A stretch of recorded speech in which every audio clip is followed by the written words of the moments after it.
Eccoci in un altro momento di approfondimento con un'esperta, una nostra graditissima ospite. Parliamo di un tema di cui si parla poco tutto sommato ed è invece di grandissima importanza, perché più passa il tempo più sono numericamente le donne coinvolte in queste dinamiche. Stiamo parlando di menopausa, di che cosa sta a significare, quali sono i cambiamenti che avvengono nel corpo delle persone, ma anche nello spirito, nella mente, che cosa e fin dove è arrivata la scienza, come si fa ad ovviare ad alcuni inconvenienti e viverla al meglio, perché fa parte delle tappe della vita, un po' come l'adolescenza e poi la maturità che si raggiunge, insomma niente di così grave. Però a capire bene tutto e a spiegarcelo non poteva non essere la dottoressa Antonella Agnello, ginecologa. Grazie di essere tornata qui con noi. Grazie a voi. Massima esperta, uno tra i massimi esperti di menopausa, se ne occupa da tantissimo tempo. Lei è direttore sanitario del gruppo Synlab Polioganea.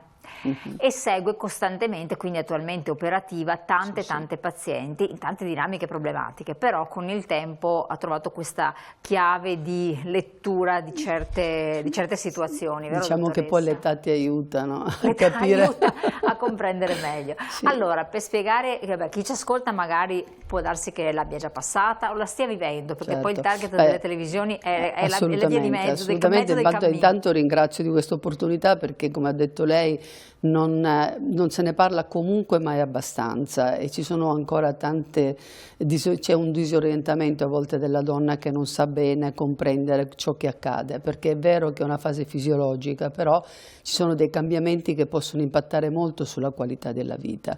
Allora, la prima cosa è far chiarezza sui termini, perché menopausa è l'ultima mestruazione, ma dopo un anno di assenza del ciclo. In realtà c'è tutto un periodo detto di transizione menopausale che vede dei cambiamenti proprio nella produzione ormonale a livello ovarico, che comincia a dare dei segni. Uno dei primi segni è proprio l'alterazione del ciclo mestruale.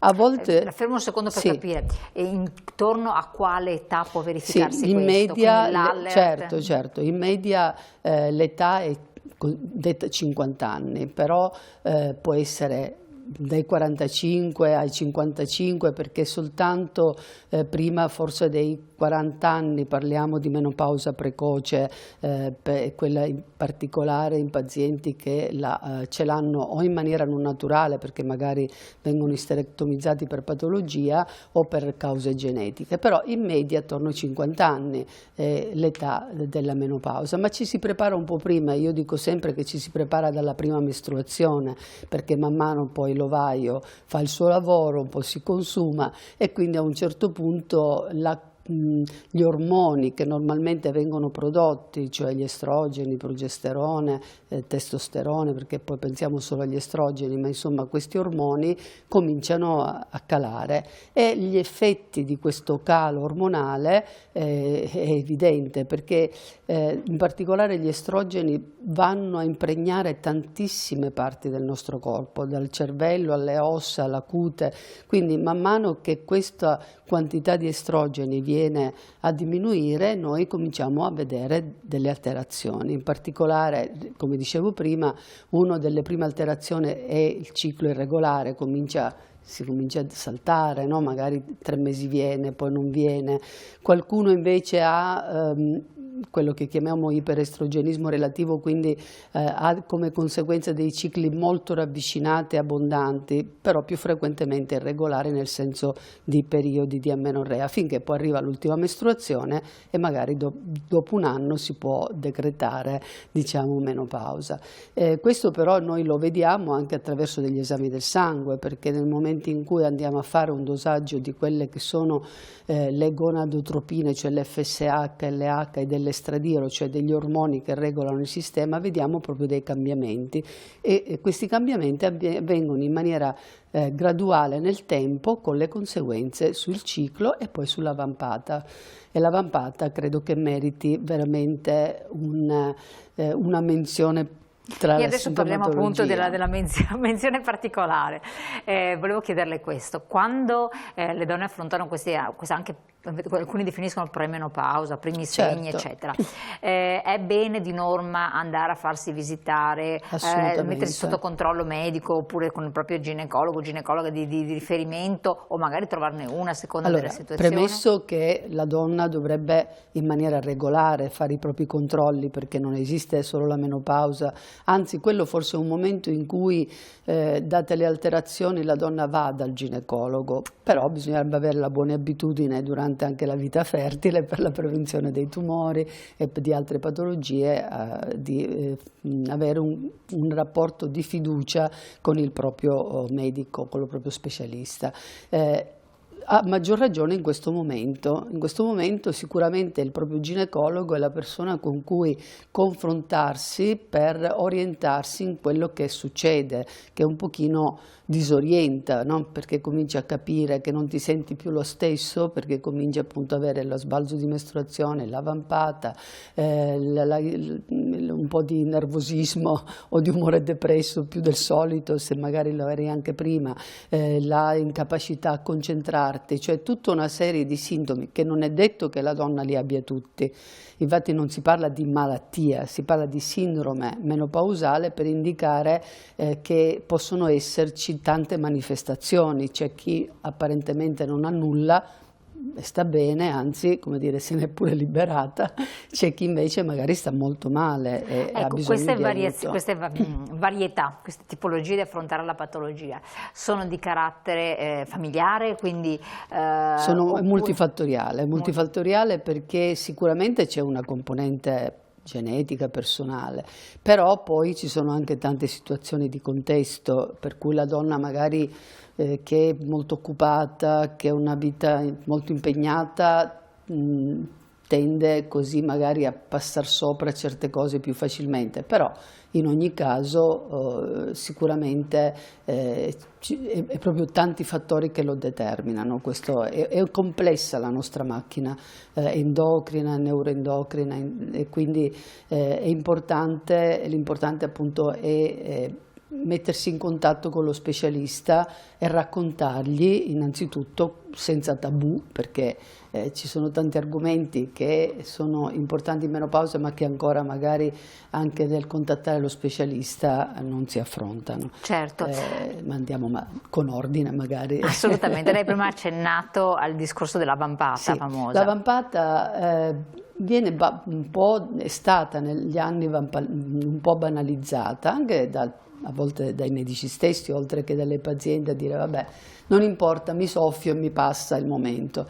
In realtà si è visto che la vampata è veramente un forte momento di stress per la persona, perché c'è questo termostato a livello ipofisario, quindi nel nostro cervello, che è influenzato dagli ormoni, dagli estrogeni in particolare, e in qualche modo si va a scompensare, e allora si ha questa improvvisa vampata di calore a cui l'organismo cerca di reagire per portare la temperatura, che si è alzata così importante, in maniera rapida, e allora dà una vasodilatazione, e questa vasodilatazione poi fa tutta questa sudorazione. Allora la persona, che è una persona attiva, perché ricordiamo che ancora le donne oggi sono attive all'età menopausale, perché 50 anni una lavora, a parte che ha una famiglia, insomma il prodigio di amicizia, quindi improvvisamente avere questo senso di calore, questa sudorazione, ti mette anche in imbarazzo con chi stai parlando.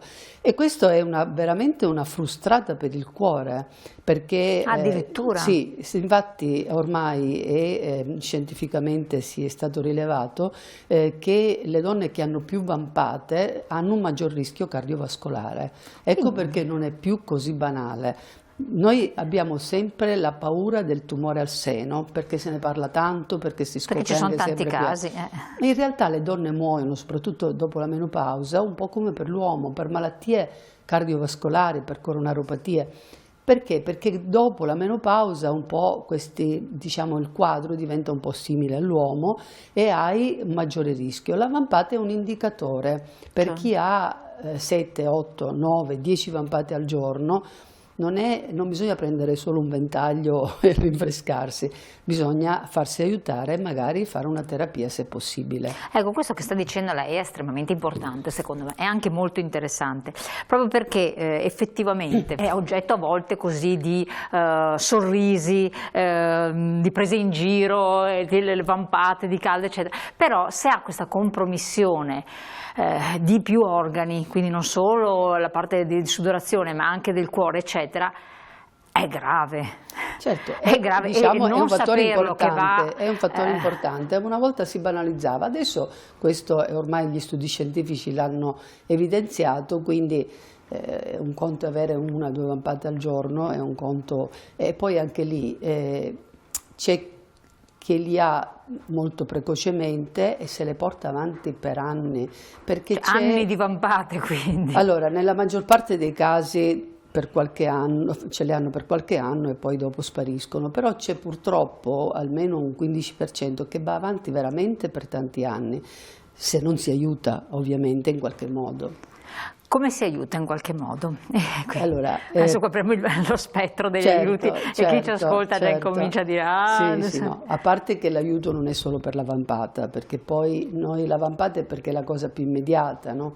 È quella che magari arriva nei primi tempi, però poi gli estrogeni agiscono, come abbiamo detto, a tanti livelli, per cui per esempio cambia il metabolismo della donna. Una delle cose che la donna teme di più è il fatto di aumentare di peso, no? La donna si dice che da pera diventa mela perché questo grasso lo deposita in particolare sull'addome, sui fianchi, e quindi questo cosa comporta? Comporta un cambiamento anche lì metabolico, un aumento della resistenza insulinica e quindi tutta una serie di cambiamenti, aumento del colesterolo, aumento quindi di altri fattori di rischio. Quindi rischio diabete e quindi anche, certo, poi ovviamente c'è anche familiarità e c'è anche una predisposizione, però sicuramente tutto questo comporta dei cambiamenti importanti. Allora, le terapie non è che mirano solo alla vampata, ma mirano a riequilibrare per quanto possibile ovviamente questa situazione. Infatti si parla di terapie ormonali sostitutive, cioè si sostituiscono in qualche modo a quello che Madre Natura ha fatto fino a poco tempo prima. Ovviamente poi non tutte possono farle, però ci sono anche delle situazioni poi più o meno importanti, più o meno gravi, e poi è veramente una terapia, si parla sempre di terapie personalizzate, tagliate su misura. Quella della menopausa veramente lo è in maniera particolare, quindi va valutata con la persona quali sono i suoi bisogni, se per esempio è più l'insonnia, è più l'umore, è più la vampata, cioè cosa prevale, qual è il disturbo maggiore, perché ogni terapia ogni approccio terapeutico, che sia ormonale, non ormonale, ha un obiettivo preciso, che è migliorare la qualità di vita della donna. Questo è quindi l'obiettivo. Il benessere individuale. Il benessere individuale, perché se noi siamo partiti dal presupposto che stiamo parlando di menopausa, perché l'età della vita della donna è aumentata e quindi ogni donna che oggi vive magari fino a 80-90 anni passa... Anche 100.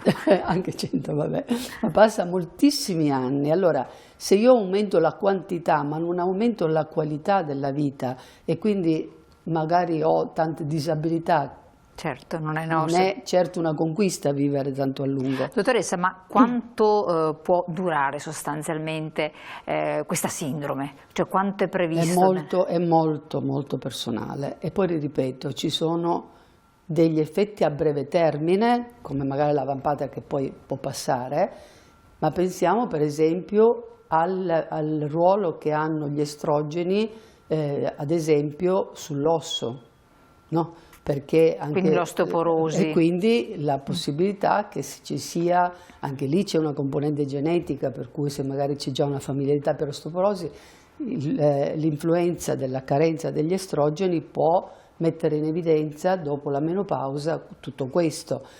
Oppure pensiamo a tutta una serie di disturbi che riguardano l'apparato genitourinario, che oggi si parla di sindrome genitourinaria, perché parte di questa sindrome è l'atrofia vulvovaginale, cioè comincia uno dei disturbi che più dà fastidio, ma che è più difficile forse a volte da verbalizzare col proprio medico, è questa secchezza vaginale, la difficoltà ad avere rapporti col proprio partner, e anche questo è frustrante per una che insomma ancora si riesce anche ad avere un aspetto, a mantenersi e vuole sentirsi attiva e giustamente vuole sentirsi ancora con una vita anche di coppia completa, no? Certo. E questi quindi sono tutti aspetti che devono essere affrontati. Assolutamente. Ma vengono affrontati dal punto di vista farmacologico, certo. Quindi con delle terapie appunto mirate, per carità, però farmacologicamente, oppure allora, anche... ci sono delle terapie sicuramente farmacologiche, e quindi, ripeto, abbiamo estrogeni e progesterone. Si possono dare solo estrogeni nella donna che non ha l'utero, perché non ha necessità di proteggere, come dire, l'endometrio dal tumore dell'endometrio, e comunque quelli che produceva in qualche modo l'ovaio, quindi estrogeni e progesterone. Si possono dare sotto forma di compresse. Oggi ci sono dei prodotti rispetto a qualche anno fa anche più facili da gestire, con contenuti e quantità di ormoni meno importanti rispetto alle terapie di una volta che giustificavano un po' i timori, no?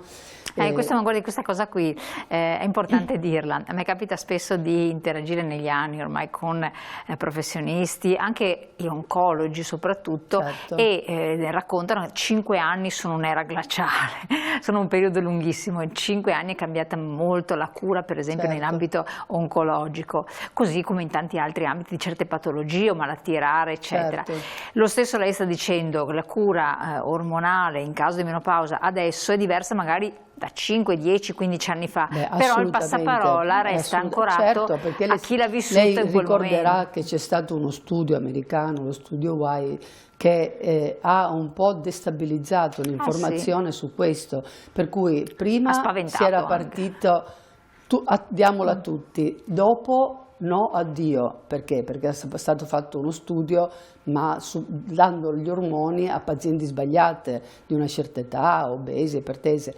Per fortuna ormai la Società Italiana della Menopausa, ma anche a livello internazionale, ha fatto chiarezza, per cui il messaggio è: se non ci sono controindicazioni, perché ci potrebbero essere, la si può dare tranquillamente il prima possibile, entro 10 anni dall'ultima mestruazione, perché poi dopo va valutato molto rischi-beneficio, ma entro 10 anni dall'ultima mestruazione.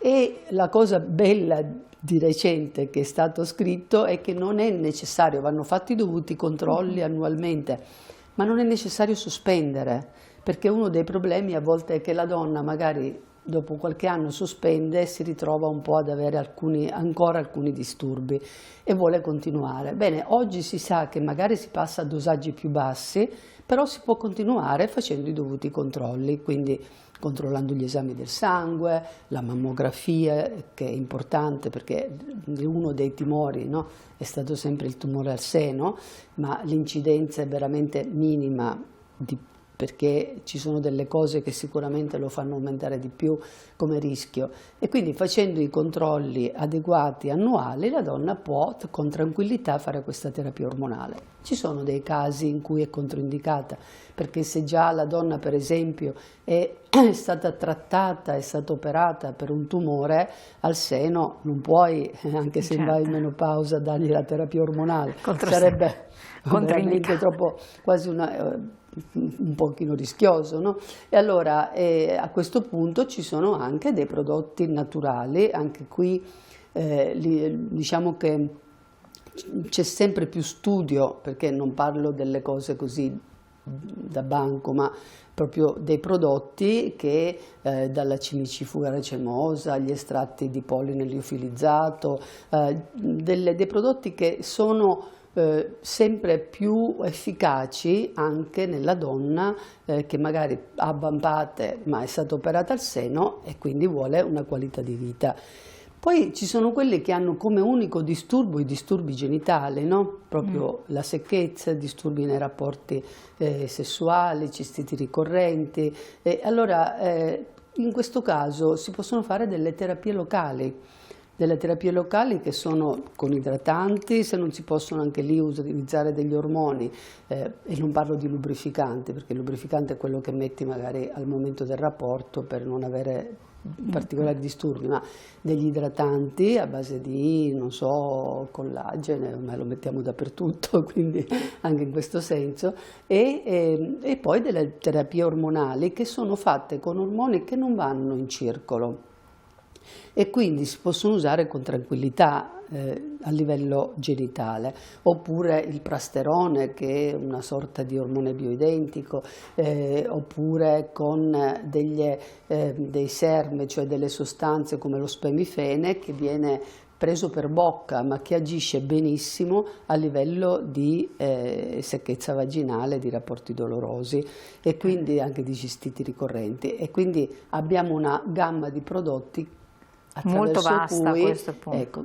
ci vuole costanza però. Ecco, lei ha detto una cosa molto ci importante. Ci vuole costanza perché purtroppo come ci mettiamo la crema al mattino in viso bisogna che ci prendiamo cura anche di altre parti del nostro corpo. Ecco, forse molte persone sono un po' così spaventate dal fatto che queste cure durano anni, che sono molto lunghe, le diceva non si interrompono, perché se si interrompono... Insomma, ci vuole una certa continuità, certo. Puoi fare magari che all'inizio fai delle maggiori applicazioni e poi ne fai di meno, però ci vuole continuità. Ci vuole continuità e costanza. Ci sono, come ho detto, terapie locali, terapie orali e anche terapie fisiche. Perché... Adesso ne parliamo, guardi, lo interrompo così lasciamo in sospeso i nostri telespettatori. E allora, qualche secondo ancora, aspettate, pubblicità, poi parliamo di terapie fisiche, poi parliamo di risvolti anche psicologici con la dottoressa e non soltanto. A tra poco.